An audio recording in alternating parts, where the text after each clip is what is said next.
nero pat picha mo bdiwa mero waten lok me entire school ka kenyi kono wacha da kwanen lok mo kana matika kata kumbedi nobedi Lungol Kop madit nyo Chief Justice me Uganda ma benati wogiwa ma akitu ko mala me Uganda madit Alphonse Owiny Dollo Chigamoi tika chimo wang Lungol Kop ni kumbeti gunane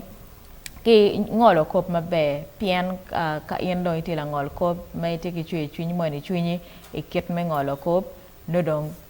le mo wache ne conflict of interest no beru ti be ka wache lokman karma kitika passing judicial officers manyen chok gen abichelo olom nit lokman ti ku be ki gen pamoro me computer news social media ni yet mo kana ja ko be ken ping wache ena ne cha ki be ka chima wa ni ti na ti ot yate ni CJ konti corrupt CJ konti inefficient so ngato waje lok ene kan do bino bore I court in mi Lungol Kop put in the right way with justice and to pay revenge ni ngato loko kinya ay Lungol Kop against them piano loko kinya marai enu ni ene waje ni ichung iguri mati ki chuny mati mi konyo dano kai tiki chuny mati ibolo kong la winyi o chen mitia ko pero ikom lok matia da ki lok mai tamano pere tek kom beti kid ma justice lok wene ema kani dharma megwa at all levels imitia ko conflict ket mo ti lok wene o chake ite te der ma megwa mi o ko wa male level ma megini tikila ko le chuny ma justice o wajeni trust me would have a better Uganda. Nike wek kong lok ma an lok kumi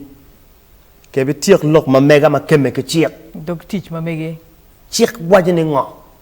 chiek chimo ni ngo en pe wajeni chiek tika waje ko man er nyela wo yera paro mo teach ke chiek you are diverting donc ka chiek wajeni no meriti ngare mo ne yo mu pore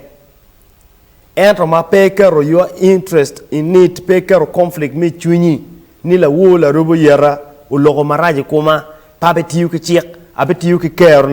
kerni pedir lo chiek ini kin makunyo ni wanayana wa duong I titwale civil service pian kumbeti ngar dan weng pol kunyo ni ngara chele ke iye ngara chele ke family ma mege service makita yangu go ma chon ki tekere furo be kwa loko mo bore in the 60s people were it's about service kira kumbeti la dit CJ tika wachane piara tek madane at least and futika goyo bul enone ni kare do balle furama yupe atamani dano ma gumwinyi lok palo tela chalo ni fotie wa an ene ma bene I think for me that's the best practice ni kawatie we'll always dano beru ke papoka kengema even in offices people fight people are locking heads here and there ento kai tie kachalo kuberi wati wane kwiri eni we cannot carry whatever we have ka gwakon da wakeli we yam ni awan no poro mo log nyo pera mo mota piem log monetie any berni chol twin you don't impose ni kit an pero bero kit in kit an pero bero kit ngar mo natika nan wani ento ngar mo wachi anyira mar piem te command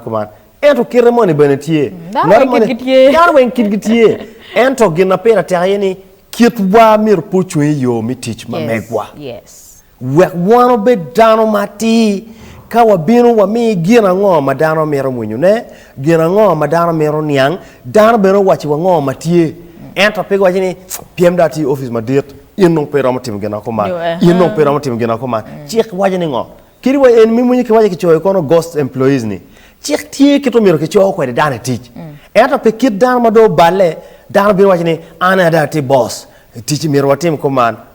chik ne mo mare ci yen pedir lo ci an ma leta lo part ma dong leta lo ni ka de ci record ma yene ne you've not done something and Lungol Kop is biased and I don't gonna let because you're spending money ki chawa ki ngo ka foot pay ci record ba ñoy pay ki case mo ma tikati record you will not mind about the judicial system and ka geno mo tie mudi ma you need the services of the judicial system ci before the day ni jima chal conflict of interest justice ñu loxa bere ngar mati dana mati piratek winyu lok piratek bedu dana mati piratek bedu dana ma chunye leng piratek bedu dana ma munyu tampa dano piratek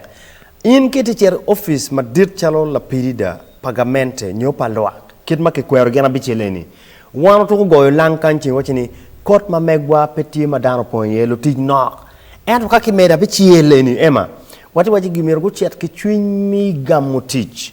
atura ma twi yape joro gimoy keno lwango biru kok biru not kok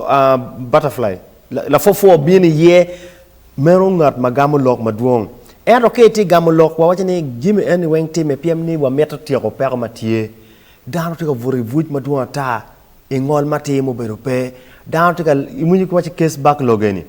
piem jimi petika wot kit mati ko eni piem na chol twin mono twe ngar mono pikerne ka ngata e peko ne tie chi pa bi chero ikot ai wache kona te busy kona have traveled kona